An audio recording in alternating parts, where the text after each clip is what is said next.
It's my pleasure and honor to introduce Dr. Detlef Hall, Chief Scientist for Computation and Data Science at Shell, to give one of our keynote talks. Detlef holds a master's degree in chemistry from Technical University of Munich and a PhD in theoretical physics from Technical University of Aachen, Germany. Before joining Shell in 1997, he was senior scientist at the German National Laboratory Forschungszentrum Jülich.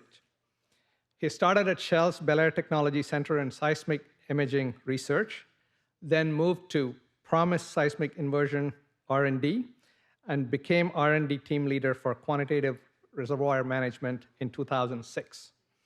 From 2010 to 2017, he was general manager for computation and modeling, where he led a portfolio in data analytics, computational engineering, and material science, geoscience, and petroleum engineering. As you can see, he has a tremendous breadth of expertise. Detlef is an adjunct professor at Rice University in the area of computational and applied mathematics, and at the University of Houston, and a visiting scholar at the UK National Data Science Laboratory, the Alan Turing Institute. He has held various temporary and visiting positions at NCSA, at Illinois, at CISA Trieste, NIST, and at Stanford University. Detlef. Well, thank you very much to the organizers for the kind invitation and the opportunity to speak to you today from an energy industry angle.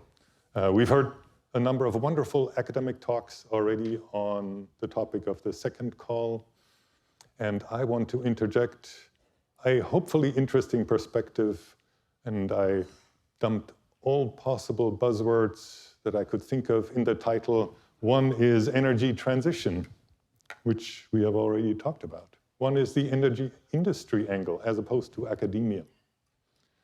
The role of digital, the role of innovation, and the role of artificial intelligence. Through digital, we hope to have a major lever into our future business in the energy transition, and I'd like to explain that to you.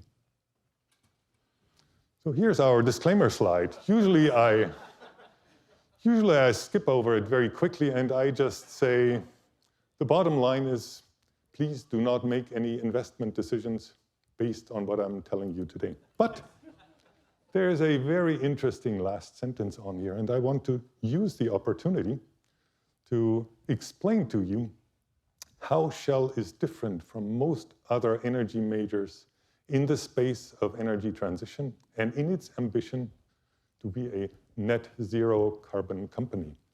And this illegible sentence says, Shell's net carbon footprint includes Shell's carbon emissions from the production of our energy products. That's called Scope 1. It includes our suppliers' carbon emissions in supplying energy for that production. That's Scope 2.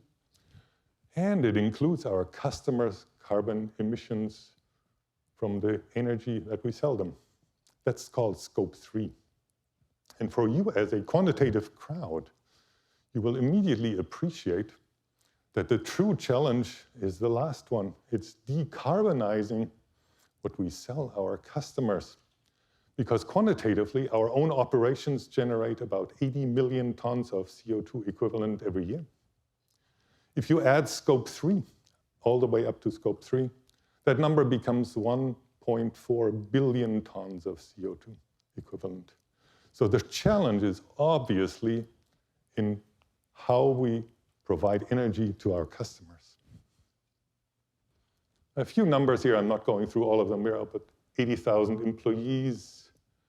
What is interesting probably for the discussion is we have about 50,000 retail stations, Shell-branded retail stations across the globe. We serve about 30 million customers every day.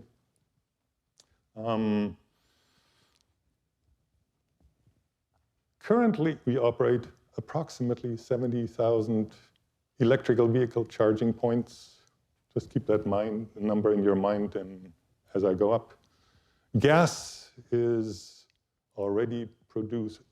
Shell produces gas and oil. In terms of BTUs, we already produce more BTUs through gas than through oil, so we've become a major gas company. Shell is one of the largest producers and traders of LNG. And I'll come back to that in a minute, too.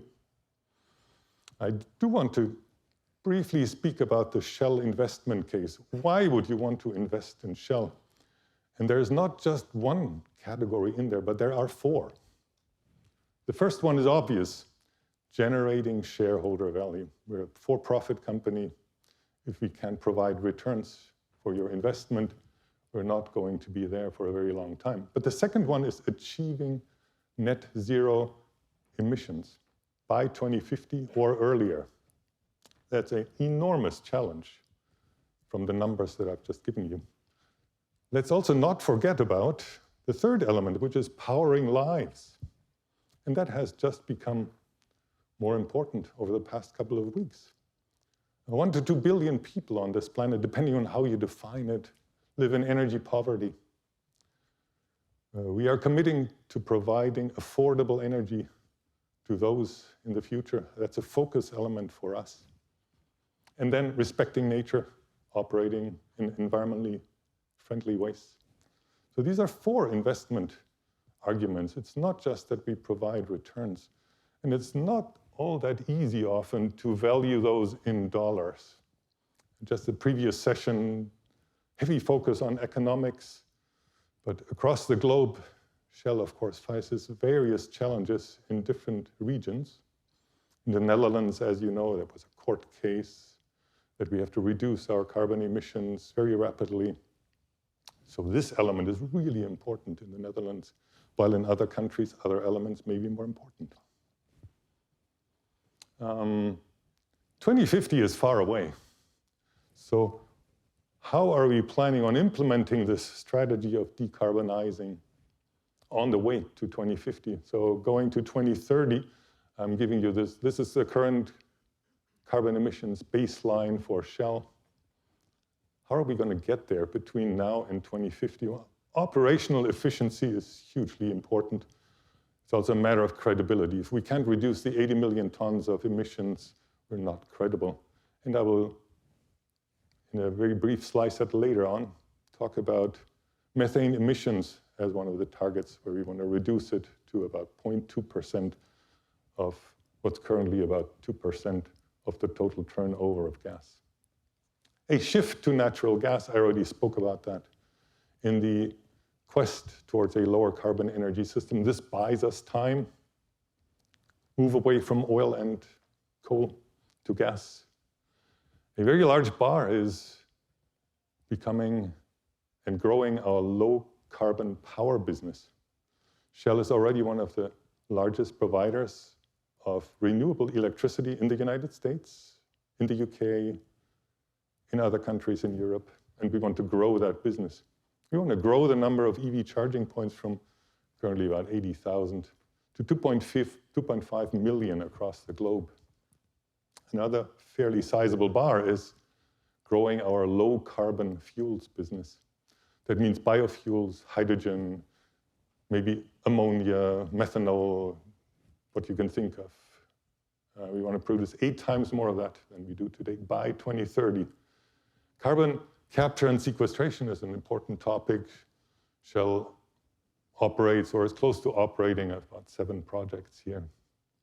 And natural sinks, we just heard in a wonderful presentation, what role the sequestration of carbon through natural mechanisms, through nature-based solutions, what enormous role it has. And you can see the size of the bar. We as a company are realizing this opportunity. A few words about digitalization. So digitalization without geophysical seismic imaging, looking for new oil and gas, already makes us about $2 billion every year. That's an honest-to-God calculation, extra earnings from digitalization. We run 10,000 pieces of equipment, are currently monitored by AI, data science engines. We're adding about 300 a week.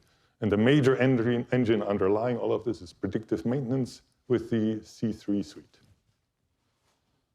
We have about 5,000, probably already more, DIY amateur scientists, data scientists.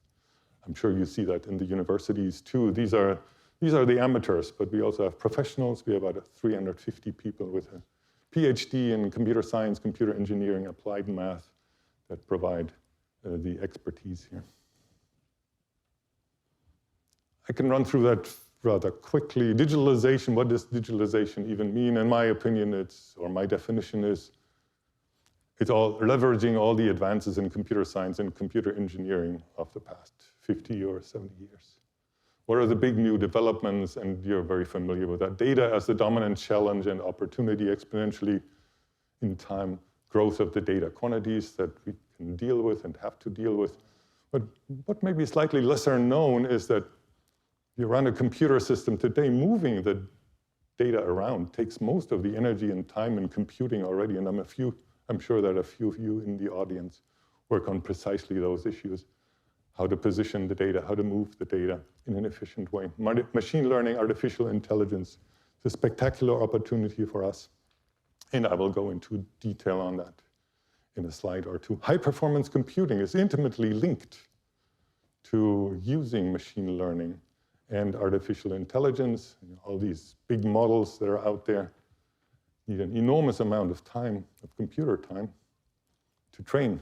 And even if inference can take a long time. Shell is becoming a bit of a software company. You can buy software from us. And one of the marketplaces is the OpenAI Energy Initiative with C3 and Baker Hughes.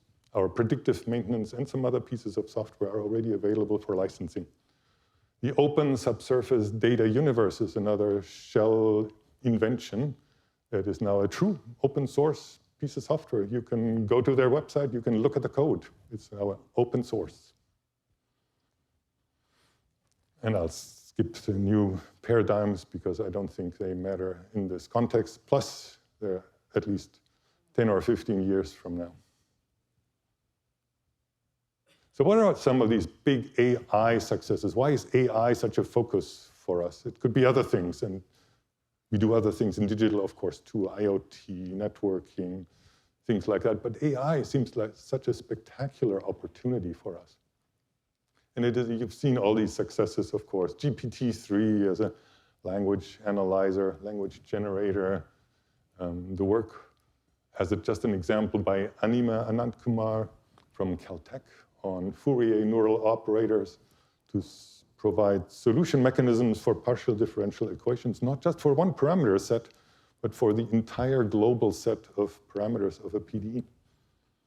Roberto Carr's work from Princeton on making a neural network proxy for something as complex as the electronic Schrödinger equation. With deep neural networks, a lot of training is involved, but in the end, the neural network can perform the solution of the electronic Schrödinger equation, calculate the inner atomic forces from first principles about a factor of 1,000,000 faster than you would do by solving the equation itself. AlphaFold in structural biology, another deep neural network success. Graph neural networks, graph networks. The biggest language model out so far is the Megatron. You've probably heard about that.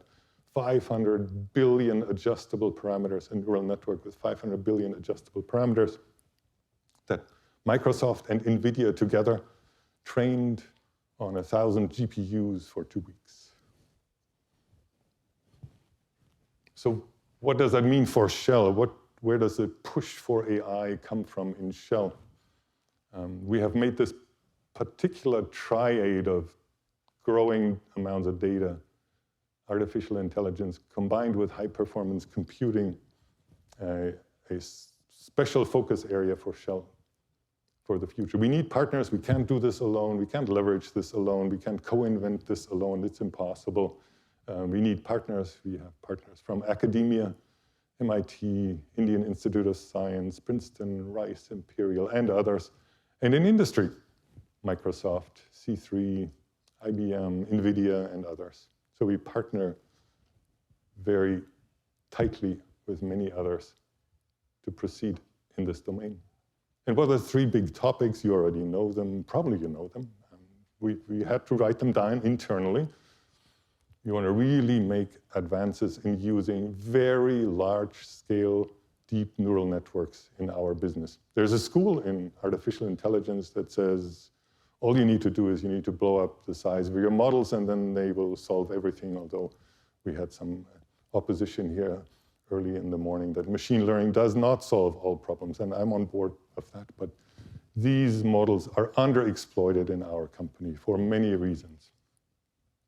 But the original meaning of artificial intelligence, emulating human-like intelligence, emulating human-like decision-making, is just as important. Shell is a company that's run by technical experts, and you have to be able to convince them that your AI model is good, is maybe even better than them, and to use it. That is quite a challenge.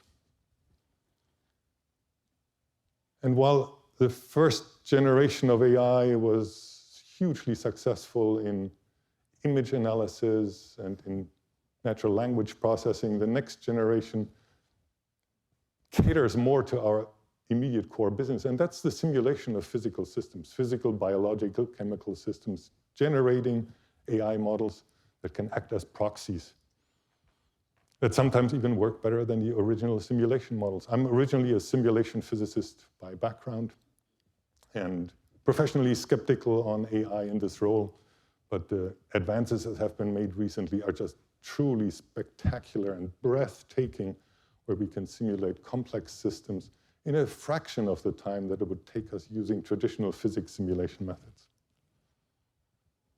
And second part of my talk is some examples out of the Shell portfolio, and they're almost random, not totally random, because I can talk a little bit about these. There may be others that I can't say much about. Fault crawler or seismic interpretation.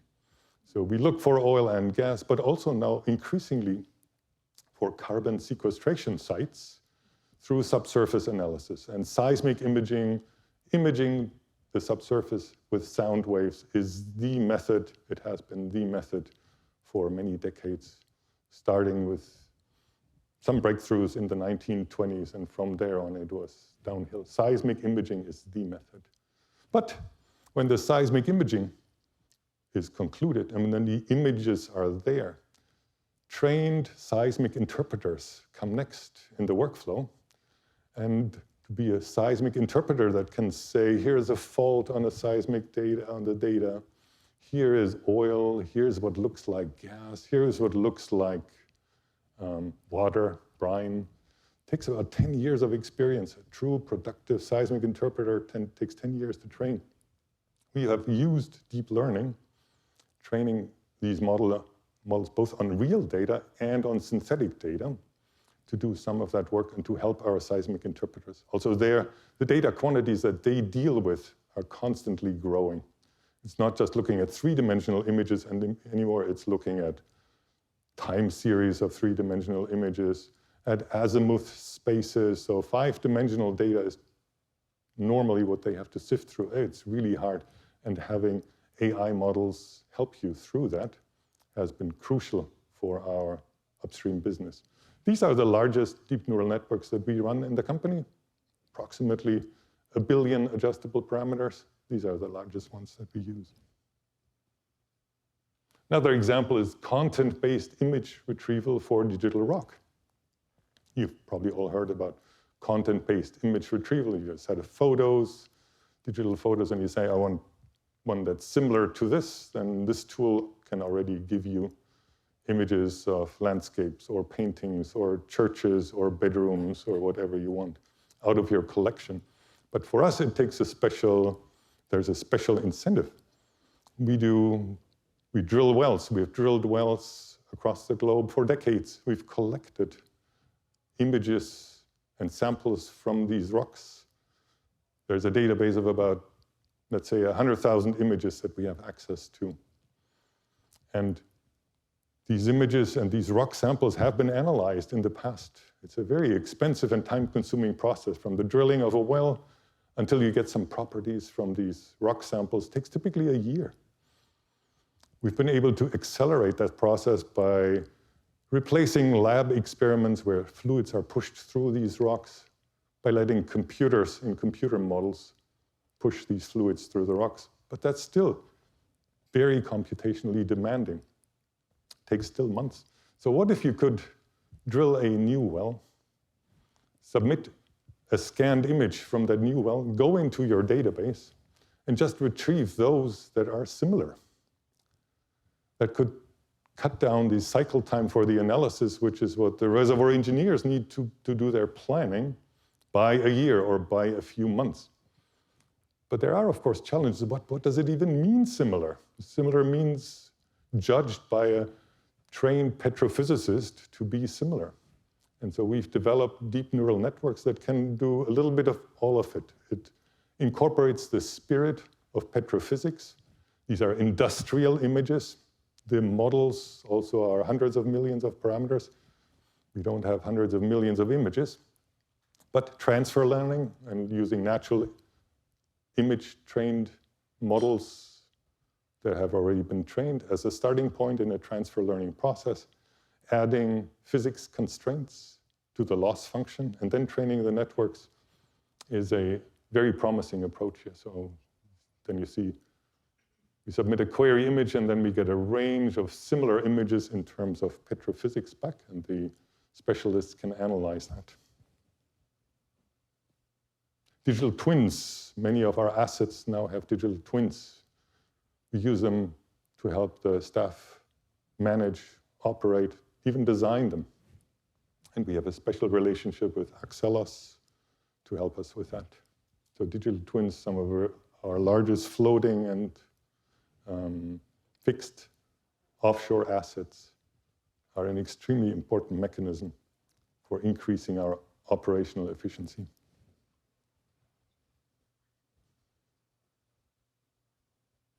Machine learning for predictive maintenance. I spoke about 10,000 pieces of equipment already being on the C3 system for predictive maintenance.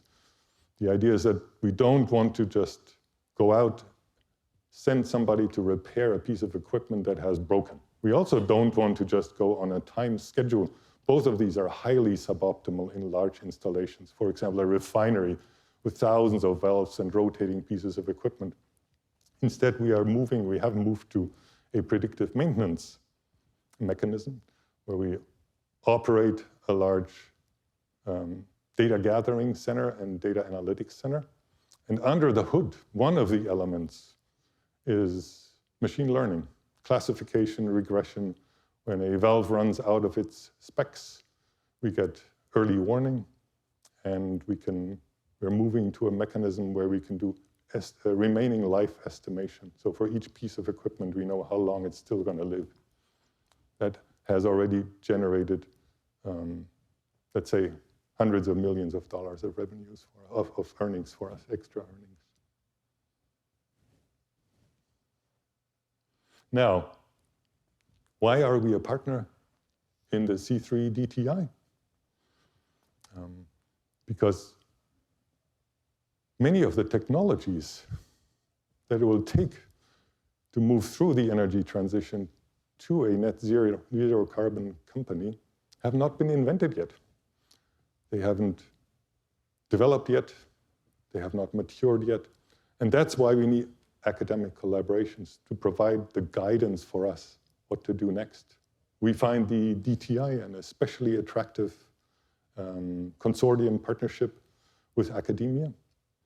And we already are conducting projects together with you. And the one thing I want to point out is we have traditionally been working with the partner institutions individually, but with the C3 DTI, we have participated in the second call on climate and energy security. And we have looked at using artificial intelligence for leaks and emissions detection. This is a joint project that was granted by the C3 DTI with the University of Illinois. And I'm just showing you the slides that Richard and Professor Srinivas provided. So this is about plant-wide leak detection in LNG assets. So this goes back to what I told you at the very early stage of my presentation. The problem is that, and thank you very much to the graduate students who did the work. The problem is that methane has a much higher global warming potential than carbon dioxide. It also has a shorter lifetime in the atmosphere, so that's good.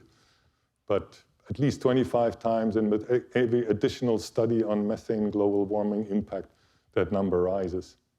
In our LNG operations industry-wide, about 2% of the LNG turned around leaks.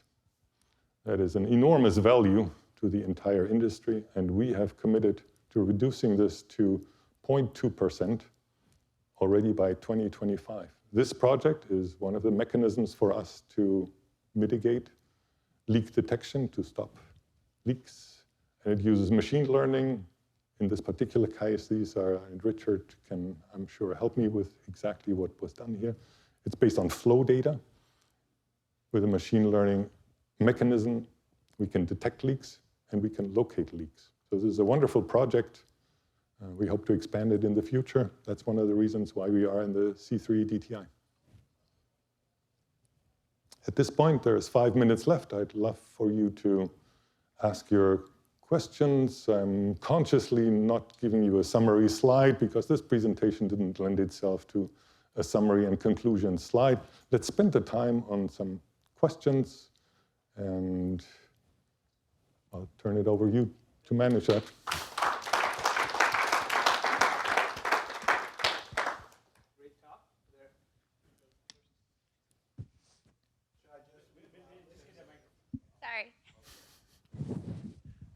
Fantastic presentation, thank you.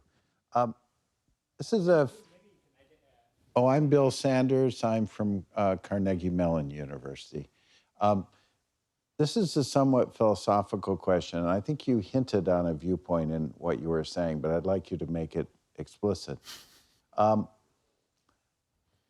what extent, you showed a wide array of use of AI in different aspects in Shell, but to what extent is the deep knowledge of the engineer and the system that you're trying to work on, when you're doing the prospecting, for example, how are those constraints embedded in your AI models? And how do they change your AI models? Oh, excellent question. As I mentioned, Shell is a company of engineers, run by engineers, even led mostly by engineers. So any kind of artificial intelligence mechanism must be run by them, must be authorized by them. Explainable AI is already a wonderful research topic. It's top-of-the-line research when you come up with a deep neural network that does something very well, maybe even better than humans. Why is that? The same here. If we come up with a deep neural network proxy for a physical system, we have to be able to explain it to the engineers who run it, why it is a good model. Currently, the honest-to-God answer is, at the very end of all of this, including the predictive maintenance, automatic decisions are not made. It's presented to a human expert, and the human expert says yes or no and how to proceed. So there is no maintenance crew automatically sent out to the motor or the valve or the conglomerate of valves to take them out. There's always an expert in the loop, and that's in most of the AI decisions that I was talking about. That is still the case. We have not moved from we have not moved to remove the human entirely from the loop. That's probably the real answer. That's on the endpoint. Yeah. But how about on the input? How are the engineering constraints of the problem inputted by engineers to guide the AI? Yeah, so that, again, has several possible angles as an answer. One mechanism as an example I put in is the content-based image retrieval. How do we capture the expertise? Well, because we add additional terms to the loss function that mimic what the expert petrophysicist would do with it, because The expert petrophysicist looks at the two images and says, I don't really know. They look similar, but are they really similar? And the definition of are they really similar from the expert is the porosity is about the same, the permeability is about the same.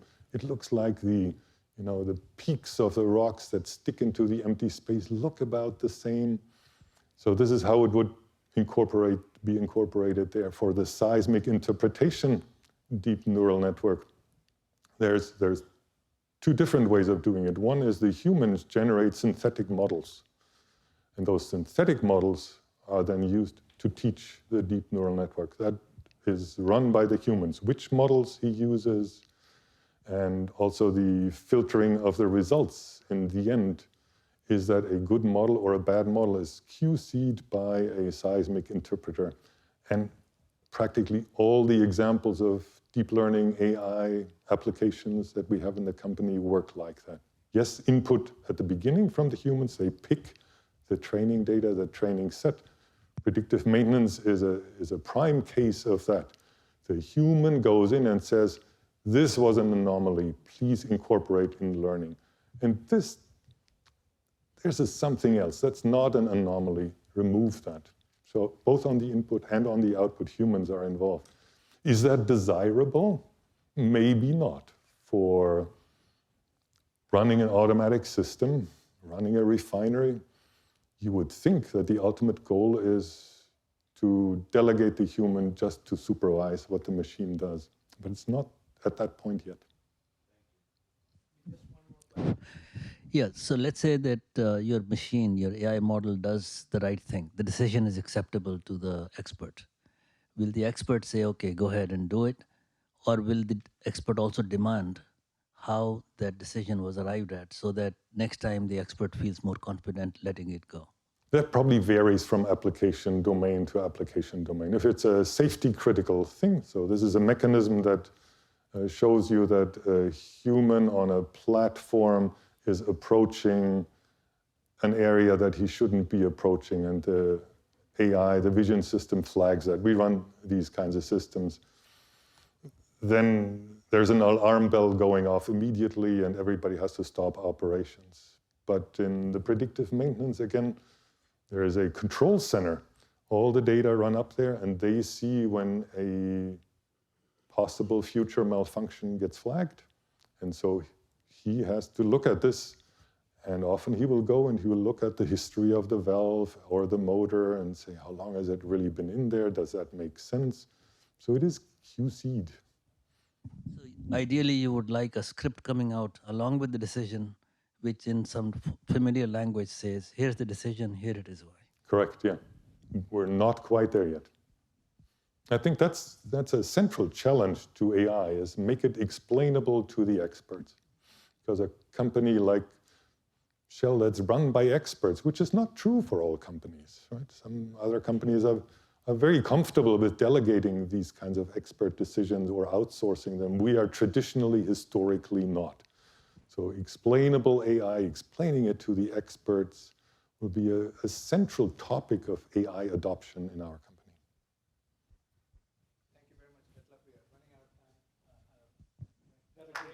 time. Well, thank you very much.